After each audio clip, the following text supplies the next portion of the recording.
Welcome to Tales from Behind the Veil. I'm Patrice Catan, and I'm an expert in the fashion, bridal, and event planning industry for over 40 years. And I'm Leah Haslage, Patrice's producer and sidekick. On this episode, we're at the National Bridal Market in Chicago, discussing bridal trends, tips, and industry standards with designers Sophia Tolley and Martin Thornburg, and CEO of Moncherie Bridals, Stephen Lang. Hi, everybody. I'd like to introduce a good friend of mine, Sophia Tolley. She does beautiful, beautiful work. Tell us a little bit about how you got started as a designer. When I was little, I had a beautiful aunt who made all my gowns for me. Anything I wanted, she would make them for me. So I guess I started through, that and family, and everyone loved sewing in my family too. And I loved it. And then I went and did my tertiary education in fashion as well. So that's how I got started. And I always took to bridal. I love bridal. So here I am. We all love bridal. And you do a beautiful job. How many years are you in it now? Yeah, over 30 years now. I thought so. Yes. I've known her all that length of time. Yeah. Every year she has more designs, more beauty. She capsulizes what the clients want. She listens. And where are you from again? Tell them. I'm from Australia, Sydney, Australia. Hi to all the Australians out there. Yeah, hi to all the Australians. It's very nice to see you. Yeah. Someday I would like to go there because I heard it's beautiful. It is very beautiful, and it's very large. There's lots to see and do. But yeah, you're welcome anytime, Patrice. You know that. And I'll be there, naturally. Yeah. Tell us a little bit about when you do your sketching and you do your design work. What really enlightens you or gives you a burst of energy, what to do next? Sure. Well, I love working with inspiration from nature. Those who know me know that I love nature. That's my happy place, the beach, and just being outdoors especially. But then I also have a love of historical fashion and the glamour of the 50s and the 60s as well.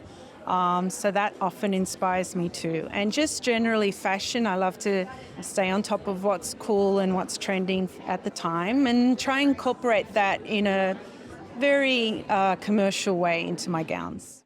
Well, it's funny she said that, but that's one of my passions in the fashion and bridal industry is educating myself back through the years and where wedding gowns became popular, especially white, and how they evolved through the years. And if you look now, for an instance,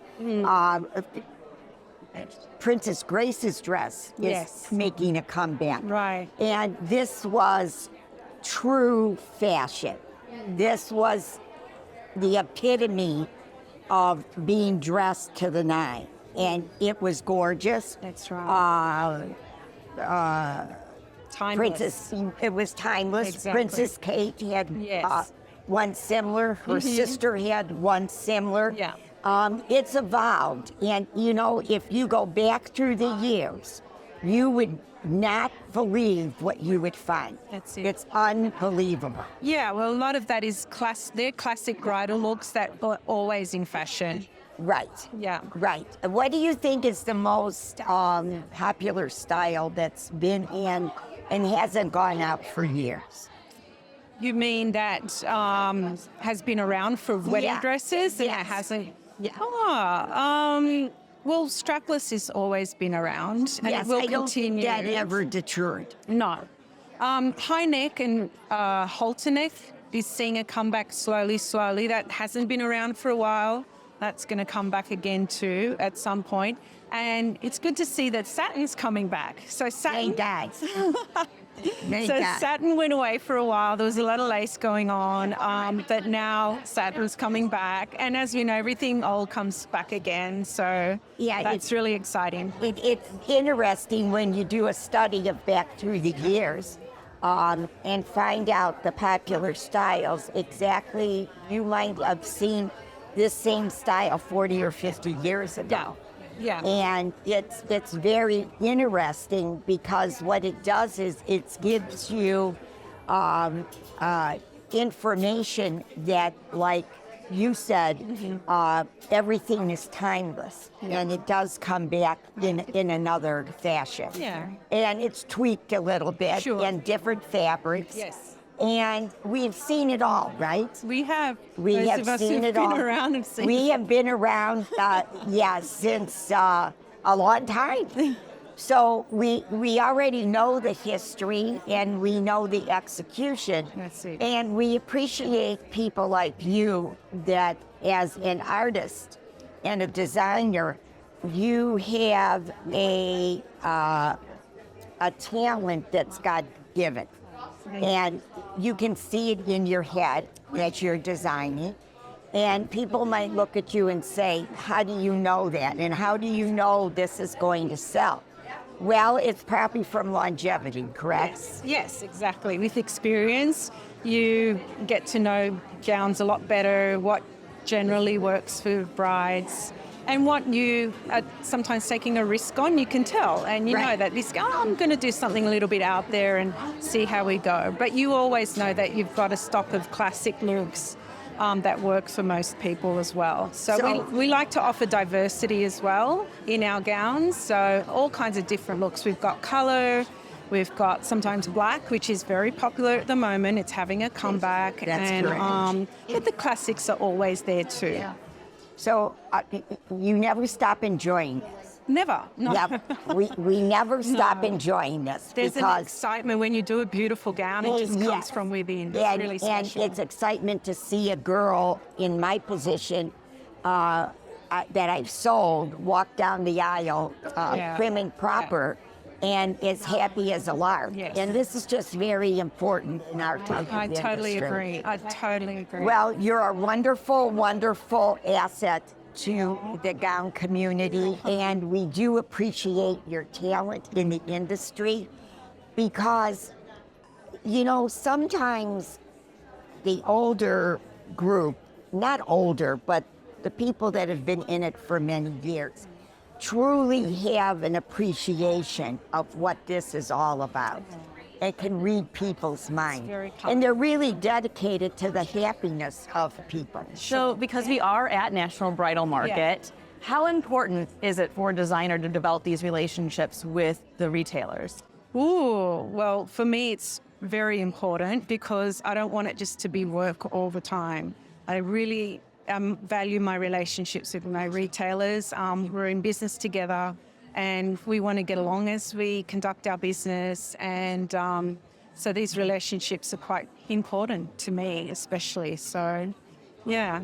Yeah, it's very interesting because we feel confident as the buyers that we're talking to the experts that will help guide us for a successful business. So we relish the relationships we have with them over the years.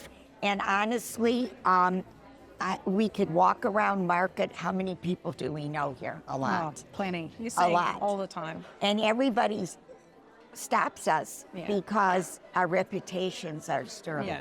Yeah. Because we mean what we say and we do what we say. You're in a partnership with your customers and you're here for the long term.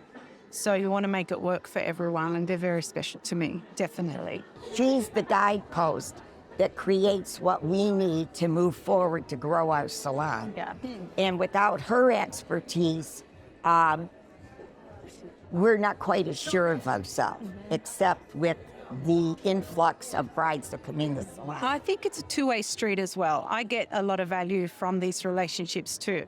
And they feed me and they let me know what the brides want and how they're feeling these days. And then I can react and design accordingly. So it's very Featured special. on a show like Yes the Dress, especially UK edition. Yes. You I think are the #1 bridal dress for the store.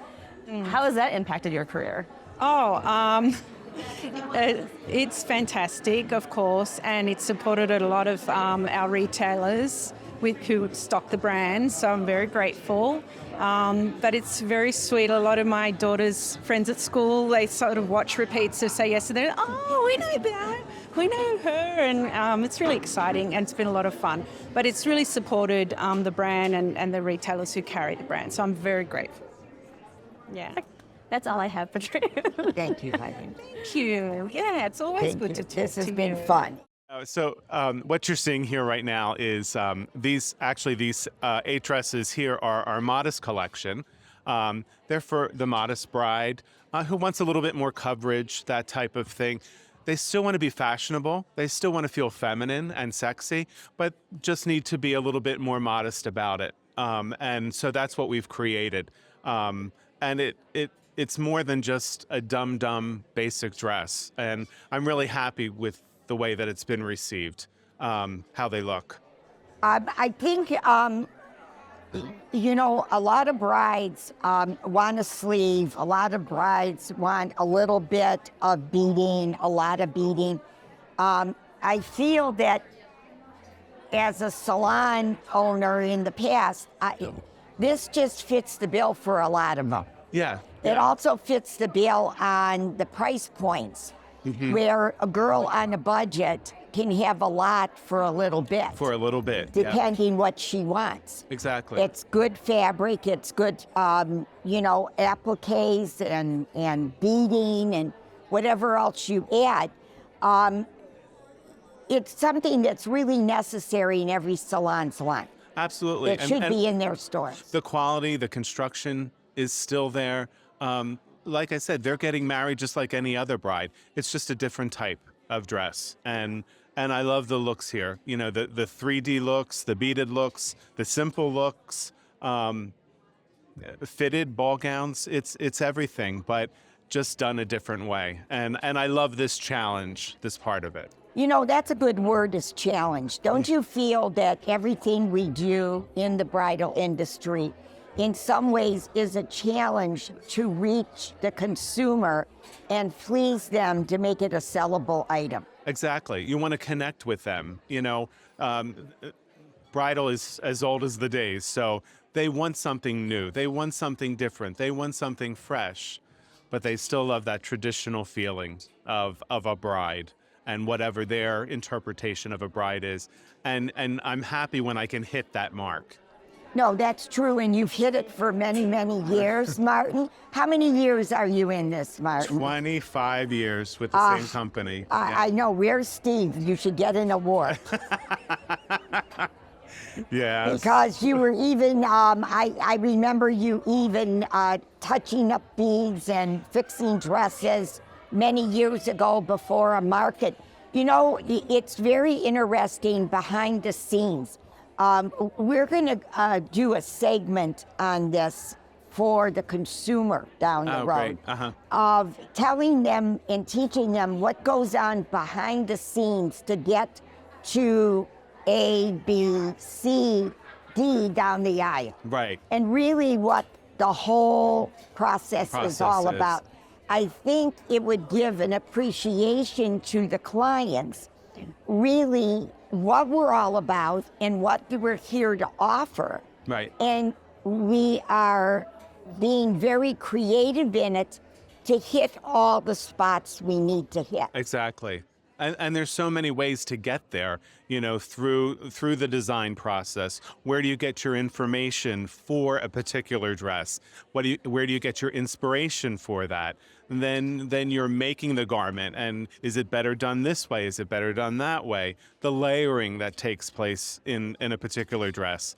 But then it goes on to photography, and then the store themselves, that store's personality, the things that they like to carry, and then getting that bride into that store. So there are so many different steps. And I think it's interesting to see behind the scenes. Yeah. And I think it's part of the education process for the salon owners to be able to give the best possible information to aid the manufacturers. Right. And by aiding the manufacturer, you're also the service to the actual brides. You know, a lot of TV shows that are out now give the industry this unrealistic drama. And Way out of whack. way out of whack, and make the bride feel that you're out to get them, and that's really not what drives that person in the store to sell. You know, you're not out to get them. And the other thing, and brides ask me about this, you know, I say being a bride doesn't give you permission to treat your mother or your friends that way. You don't normally treat them the way you see brides on television. Why do you want to do that? You know? That's absolutely correct. And that's one of the biggest things as a salon owner today is the amount of disrespect to the mother or the sister. Yeah. And, you know, it can go either way. Either they're wonderful to their mother or they don't want the mother to be any part of it. Right. And that's a lack of education, how you get to that point in your life that your mother really wants to be part of Absolutely. what you do. And also have just a tiny bit to say. Right. And not make your mind up, just guide you. Yeah. I think the biggest mistake we have as salon owners is they bring 15 people in with their banners and yes, no, maybe, Yes. throw them all out and go home. Yes. Okay, because this is about you.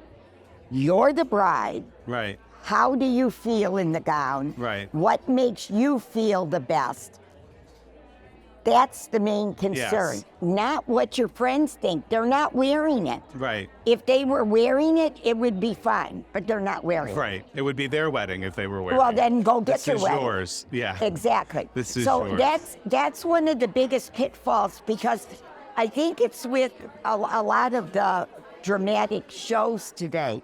They're showing Yes. crowds of people coming Yes. for Yeah. the try-ons. It really complicates it. It pressures the bride, and before you know it, she walks out and doesn't buy anything. And ends up in tears a lot of times. Oh yeah, Yeah. yeah. Definitely. So it's not educate. They need to be educated. I'm seeing a little bit of change the last couple shows that I have done with actual brides. I have seen a little bit of change there, that it's the bride and her mother and someone else, which is really nice. You know, they. Do you think, Martin, it's because the brides are getting married later? Well, maybe. They're not as youthful. They're Right. in their late 20s and they're more mature, or even in their 30s. Right. Where they have a maturity about them to know what's right and wrong. Right. Maybe more secure. You know, have a better self-image of themselves and more comfortable in their own skin. You know, you should go on TV, Martin. I mean, you're doing a really good job, and you told me you don't talk in front of people. I don't. No, usually I just you speak hide. from the heart. I hide. Yeah, Yes. he hides. He hides. Hey, Patrice, actually, for both of you, what do you say to the bride that's like, why does the dress cost this much? Because you know that comes up, but they don't realize what goes into it. Right. Well, I think part of that has to do with when the bride comes in the salon and you're trying to get a feeling for, you know, what that bride wants to spend. You know, that's not a judgment. It's, we want to make you comfortable with, first of all, the styling, but as well as the price. So if a bride is coming in and they're saying, I'm looking in the $1,000 range or $1,500 range or $3,000 range, you as part of your job as a salon owner or a stylist with that bride is staying in that price point. And then those questions of, why does it cost so much? That doesn't really happen, you know? And they have to fall in love with it, I think, don't you? No, I agree, Martin, and I also agree it's to respect their budget. Yes. This is where I think salons, they do a lot of interviewing before the appointment online. Yes.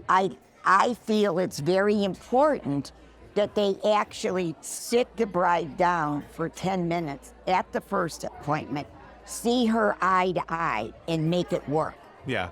Because you don't get a good feel of her personality on an internet. Right. And really get to the heart. Okay, honey, what style do you like? What color do you like? What's your price point? Because we respect that. You don't want to bring out a $3,000 dress when the girl doesn't have it. Right. And then she falls in love, and then she's aggravated because Right. she doesn't know why you gave it to And her. then shame on that consultant for doing that, Exactly. because you're just taunting Yep. her with something Right. she can't afford. That she you They're can't. know? trying to Right. oversell, Yeah. and it's Right. not the right thing It's to not do. the right thing. I think a lot of it too is I don't think it's necessarily the amount of money that you spend. It's how that when that dress goes on and you think, wow, that's beautiful. You look beautiful. And then of course then on top of that is the fit. You can take anything and fit it well. You look like $1 million. That's right. It doesn't matter what the price is. Something No. you always say, the importance of alterations. Well, Without a it's- doubt. Oh, well, that's yes. Right, Martin? Absolutely. And Absolutely. also with Martin as a creative designer, it's how he orchestrates the fit Mm-hmm. that creates it for the salon owners to be able to sell better. Right. Exactly. What do you think it would be important for retailers to know moving forward? Wow, that's really broad. Well, I mean, we're in a post-pandemic, you know, a lot changed in the retail space and in bridal. So where do you think moving forward retailers should be considering? I think the first thing that they should think about is getting the right staff in, training your staff, making sure that they, as a salon owner, I might not be working with every bride, but my friend here, okay, my coworker, treats people and brides the way I would and the way I would want to be treated. So I honestly think that that's number one. And then number two would be knowledge, you know. Yeah, Yeah, I agree completely. good. Knowledge is very, very important. Well, we thank you, Martin. Oh, it's my pleasure. Hi, Hi. and how you doing? I'm doing great. Well, this man I've known for a long time, I think 30, 40 years. Yeah, That kind of easily. tells our age, doesn't it? Easily, yes. Uh-huh. We used to wear a younger person's clothes once upon a time. We did. Yes. I still wear a younger person's clothes. Yes, you do. Anyway, Steve, Steve Lang owns a company called Moncherie, one of the largest wholesalers of bridal, prom, kinsey, mothers in the United States. Tell me, Steve, how did you get started? Well, Well, years ago, I was Procter & Gamble trained, and I worked for Fortune 500 companies. And I woke up one day and decided working for large companies wasn't my gig. So I got recruited to work for a bridal company in Philadelphia, and then their competitor recruited me. And then in 1991, I decided I needed to do it for myself. So I started Moncherie from my kitchen. My wife actually named the company. I had no idea what it meant. I know it's French. And we started in my kitchen, and 32 years later, we are quite sizable. So I love doing it. I love the designers that work for me. My people are like family, just the way your employees were family. And it's worked out so well. So, and that's what brought you and I together. that's correct. Right. It did, because I started in around 1980, and I love creativity. I love fashion. I decided that I would build the largest bridal salon in the United States. And you did. And at the end of the line, yes, I did. Yes, you did. Now, in doing that, we learned a lot. We were in the trenches. We learned a lot from the bottom up. Mm-hmm. Why is that important today? It's important for the manufacturer, and it's also important for the shop owners. Why? We need to know how to communicate with our clients. We also need to know how to display our merchandise. But the best thing to need to know to make this really work and help people like yourself is how to talk to your client, how to educate them and make them become your friend. That's right. Okay, business is not all about money. It's about friends. It's about acquaintances. It's about doing things that make people happy. That makes you feel good. It gives you a step up in the industry, but also it turns around and gives you confidence in the marketplace to build a business. That's right. That's right. When I started Moncherie, I needed a business mission.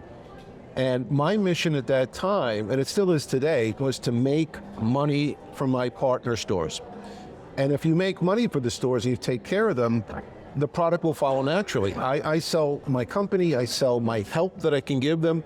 The third thing I sell are the dresses. So I want a relationship like you and I built. I remember the first day you came to my showroom in New York, I actually took the pencil out of your hand because I was worried that you were loving it so much that I don't want to choke her. But we became fast friends at that point, I believe, because we both, we're the same person in a different body. Well, you could have choked. I mean, I could have been choked because that pencil, my dad told me to break. Yeah. And I never forget that. Well, your dad trained you well because I've watched you grow as I've grown. I can remember standing on your stage with 250 people in the audience and just doing a fashion show for you where you said the designer's here. And I looked around and said, designer? I'm not the designer, but you put me in a position, I played the part, and it worked beautifully. So I've learned from you, you've learned from me. That symbiosis has not only created a strong business relationship, it's created a strong personal relationship. And at our age, let's face it, relationships and family are the most important things in the world. Yes, that is correct. And family, of course, is very important to me. It's number one on my list. Right. Business, I love. I grew up in it from the time I was 14 years old when my father was the pioneer in the arts and crafts business.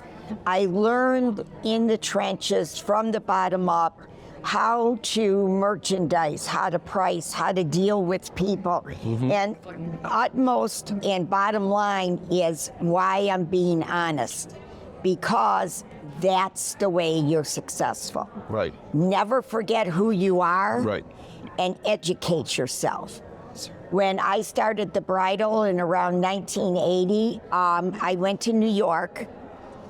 Nobody knew me. They knew me in the craft industry, but they didn't know me in New York City. So I got on 37th Street, went into Galena, and said, I'd like to see your line of dresses. And he said, who are you? Right. I said, well, I'm nobody, but if you don't show me and let me purchase, when I do become big, I'm not coming back. So who was there behind me was Hedda Kleinfeld and Naomi Cherub, that was the editor at that time of Brides Magazine. They pulled me in and said, give me a chance. Give her a chance. This is great. Let's go. We did it. So the bottom line is it's hard work. And then I went from there and I learned a lot from Steve. Steve was in the manufacturing business. He had started also from the bottom up. And he had the knowledge of how a dress was constructed, why you did this, why you did that. And also looked at the pulse of the market every season to make sure that we were updated. And also to teach us how to buy, how to limit our inventory so that we had the capability of buying every year, but also how to merchandise. That's extremely important. Right. Merchandising your product in your store. You should move it around every month. Why should you move it around? Because it looks like it's brand new. Right. That's what it's all about. Right. It's very easy. I watch Netflix do that. I'm a Netflix fan, and I see they'll reskin the cover of a movie, and you think it's a new movie, but it's the same movie. So, Patrice is right. I started from the bottom up the way she did. I've been in the industry since 83, started Montreal in 91, but I've also worked my way. I'm president of the Bridal and Prom Industry Association, and I formed that organization to pull people together and to help the industry grow. Brides are naturally very high strung. How do you change that? You change it by, it's very simple. You have 30 seconds to fix a problem. Right. That's all you have. Right. So, in other words, if there's a problem with the dress, a problem with anything in the orchestration of the bride or the wedding party, you have only 30 seconds and you better have an answer. Why? Because you don't want to create drama. Right. There's enough drama. The mother doesn't want her to buy the dress. The mother-in-law doesn't want the son married. One wants it in a church, one wants it over here. And the other thing that infuriates me is when they bring 15 people in for the girl to try gowns on, and they all got their paddles holding up. Right. They're not dress designers, and they're not wearing the dress. Right. So, And they didn't do that. She didn't do that with the girl. She didn't, have a lineup of 15 different men for her to choose, right? Right. So why should that happen so with the dress? why Right. is that necessary? Right. So what happens is down the road, the girl gets confused, so there's no sale, and that's a problem. Yep. There has to be a sale, and they have to decide. But the girl loves a piece, and everybody goes, "Oh, I wouldn't do that one." Well, that's the end of the story. Yeah. Yeah, they're too afraid to make the decision themselves that they'll be embarrassed. And when you talk to people like this and you say, what business are you in? We're in the business of creating happiness. To create Correct. happiness, it has to be happy all the way. From the time you meet them, second, third, fourth visit, all the way through the completion. And when you sell a customer, that's not one sale. It's one sale that leads to so many more recommendations if you do what Patrice says. This is how you build a forest by little saplings, and those seeds are planted by being good to everybody. You never judge a book by the cover, wouldn't you agree? Oh, you never judge a book by the cover. You have to go in, you have to educate, and I keep using the word education because your staff needs to be educated. You don't hire somebody cold turkey and put them on the floor with a bride. Right. You don't do that. Every consultant that came into my salon trained with me for a minimum of 6 months before she was let loose. I have a question for you. What do you think of this idea?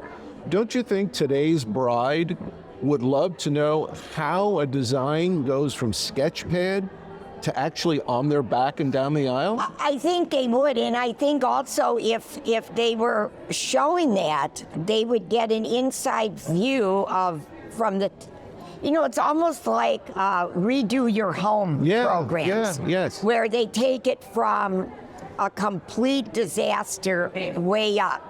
This can also be done in our industry. It would relax the girl to see exactly how this is executed. Right. And why a lot of things we tell you to do and ask you to do, there's a reason. For an instance, you know yourself, your seam allowances are not big on wedding gowns. Right. And they clip them. Right. Now, in your case, in a lot of cases, you do widen them, but some don't. So when you take a measurement, the measurement has to be the fullest part of the body. Correct. And you tweak it in from there. Well, I'm not a size 10. I'm a size 4. No. This part of your body's a 10, and there's nothing to let out. So if you want to take the chance, you got a problem. Right. Because we have no material to work And with. stores who don't understand alterations and the nuance of the dresses, Right. they need this information to ply their craft. And I think today, too, alterations, true alteration, people are in the minority. Yeah, and it's an art form. Oh, it's an art form, Yes. and the Europeans are the best in the industry. Yes. And they know how to take a dress entirely apart and put it back together. Yes. And put it back together exactly the way it came, or fix the problem that occurred due to maybe we lifted weights and we got broader in the back so that it doesn't zip. Putting fake sideline seam lines in so we can expand the dress just slightly. There's all sorts of things we can do. So we go right back to, we need to know exactly how a dress is constructed to really appreciate the salon owner's suggestions that this is why we're doing it this way. And you know, Would you Patrice, agree? Yes, and whenever I came to your store, when I saw the investment that you made in the alterations, your alterations department was the size of most bridal stores. And you Correct. had old world workmanship. I mean, you could change a dress and make it a whole new dress. And today's stores, we've lost the appreciation of that because we can't find the people to do that kind of work. But you built your business based on integrity. If anybody saw the Catan's name, whether it was the craft business or whether it was your salon, Correct. they knew Catan's meant quality, craftsmanship, and service. And that's the name of the game in this business. And also, we could, we had the pleasure of, we were on the floor all the time. So if a client wanted to see me, which if there's a problem, that's who they want to see, they could see me anytime. If I wasn't in the building and they called me, I would call back within 5 minutes. Right. So nothing lagged. So everything had a reason for what we were doing to create this. Came soft pedaling like you were their mom and you said, let me show you something. I want you to have the benefit of seeing this. You didn't consider it. I want you to try it. And invariably, you knew that was the right dress for them. Correct. There's different ways of approaching them, the soft way or the hard way. The soft way always wins. It always brings you the wins. repeat customer. You know why? Because people then said, if you're looking for a dress, you need to go see my person. Go see Catan's. Go see Patrice. She adopted you. Like, go to my jeweler, go to my florist, go to my auto mechanic. That's what they did when they came to your store. They sent their children and their friends and everybody else because they knew the service was, and they wouldn't be embarrassed by your service because No. they knew you were there as the standard bearer, and you were on the con. You were the head of the ship. And Well, it ran your way. That's how we went about it. And there was many times when a girl would have a $3,000 dress on and an $800 gown. And she'd say, which one looks better? I said, well, I got to be honest, the 800. I'm not going to tell you the $2,000 or $3,000 gown when I really don't feel it fits your personality or the type of wedding But that may have you're sent gonna you do. 10 more customers, right? Well, yeah, because you have to do that. Yeah. Because the problem we have today is we don't, in this particular industry, we do not want high pressure salespeople. Right. You're going to turn them off because they're afraid. Right. They're afraid of making a mistake and making a decision. You can't make it harder, you must make it easier. Right. So that no matter who they shop around you, they end up back in your salon. Correct. And even the way you display your merchandise and how you move it around, it executes that you know what's number 1 and you know what's number 10. And a lot of times I put number 10 on the mannequin and found out this was the way to sell it because it was noticed.